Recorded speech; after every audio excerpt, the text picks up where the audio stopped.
दो बिल्ली और बंदर की कहानी। एक समय की बात है, एक गांव में दो बिल्लियां रहती थी। वे दोनों आपस में बहुत अच्छी दोस्त थी, इसलिए वे दोनों हमेशा साथ साथ रहती थी और एक साथ मिलकर ही खाना ढूंढती थी। एक दिन दोनों बिल्लियों को कहीं से एक बड़ी सी रोटी मिल गई।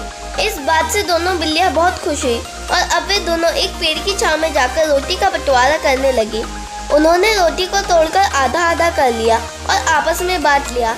तभी उनमें से एक बिल्ली बोली कि उसकी रोटी का टुकड़ा थोड़ा छोटा लग रहा है और वो दूसरी बिल्ली से और रोटी का टुकड़ा मांगने लगी, लेकिन दूसरी बिल्ली ने और टुकड़ा देने से मना कर दिया। फिर क्या था, दोनों बिल्लियां आपस में झगड़ने लगी।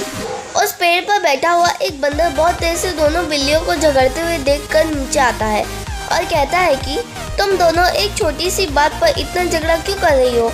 लाओ दोनों टुकड़े मुझे दो, मैं अभी तुम दोनों को बराबर रोटी बांट कर झगड़ा यही खत्म कर देता हूँ।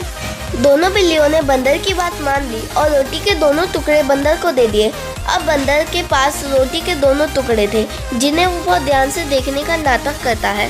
थोड़ी देर बाद बंदर कहता है, हाँ वास्तव में इनमें से एक टुकड़ा थोड़ा छोटा लग रहा है, और ऐसा कहकर उसने एक टुकड़े में से थोड़ा सा टुकड़ा तोड़कर खा लिया।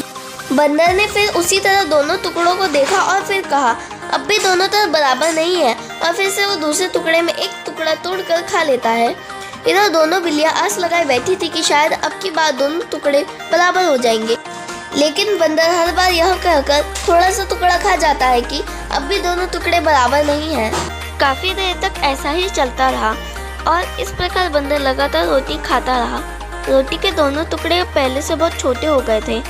अब दोनों बिल्लियां बंदर की चालाकी को भाग गई थी।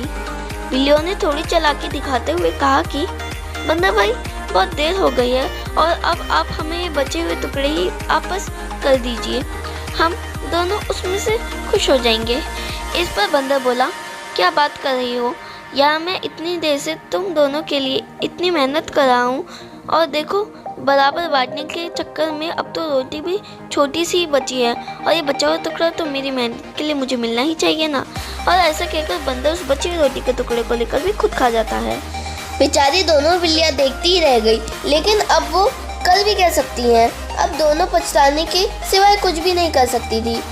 कहानी से शिक्षा, दूसरों से सहायता मांगने से पहले अपनी समस्याओं का समाधान खुद करना चाहिए। और आखिर में तो दोस्तों, आपको ये कहानी चालाक बंदर और दो बिल्लियां कैसी लगी, नीचे कमेंट बॉक्स में जाकर हमें ज़रूर बताएं। साथ ही इस कहानी को आप अपने दोस्तों को शेयर ज़रूर करें। मुझे उम्मीद है कि आपको ये वीडियो ज़रूर पसंद आया होगा। ऐसी और मोटिवेशनल कहानियों के लिए हमारे चैनल अपलानोशिंग वॉइस को सब्सक्राइब करें। वीडियो अच्छी लगी हो तो लाइक ज़रूर करें और उस घंटी को दबाना ना भूलें।